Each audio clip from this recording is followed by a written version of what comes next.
Hello everyone and welcome back to the channel. Today, we're diving deep into two powerful Psalms, Psalm 5 and Psalm 6.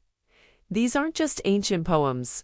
They're heartfelt prayers that speak to us right where we are, especially when we're facing tough times. So grab your coffee, get comfortable, and let's explore these chapters together. We start with Psalm 5. Picture this. It's early morning. The sun is just coming up, and David is starting his day with God. He says, "Listen to my words, Lord. Consider my lament. In the morning, I lay my requests before you and wait expectantly." I love that. It's not just about throwing a list of problems at God. It's about starting the day with intentionality, with a conversation, and then waiting with hope. It's a powerful reminder for us. How often do we wake up, grab our phones, and get flooded with the day's anxieties? David shows us a different way. He prioritizes his connection with God before anything else. He knows that God is a holy God who detests evil, and this gives him confidence. He's not asking a distant deity. He's speaking to a righteous protector.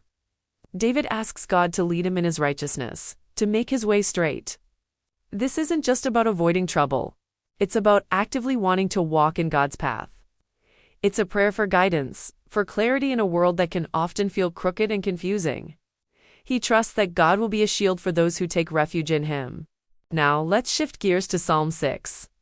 If Psalm 5 is a morning prayer of hope, Psalm 6 is a raw, honest cry from the depths of despair. David is in pain not just emotionally, but it sounds like he's physically sick too. He says, "My soul is in deep anguish." How long, Lord? How long? Have you ever been there? So overwhelmed by your circumstances that all you can ask is how long? David isn't holding back. He's weeping. His bed is drenched with tears. He feels weak. His enemies are mocking him, and he feels utterly spent. This is one of the most relatable parts of the Psalms. It gives us permission to be completely honest with God. It's okay to not be okay.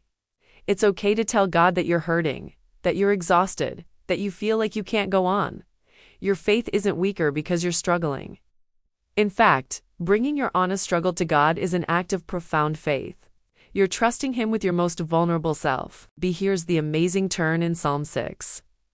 Right in the middle of his anguish, David's tone changes. He declares, "Away from me, all you who do evil, for the Lord has heard my weeping." The Lord has heard my cry for mercy.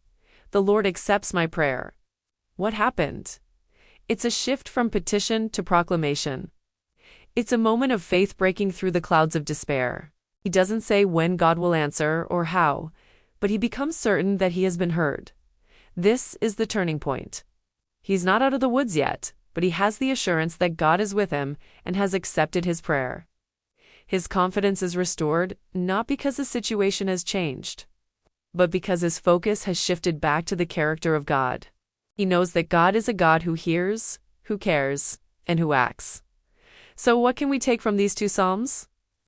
Psalm 5 teaches us to start our day with God, to seek his guidance and trust in his protection.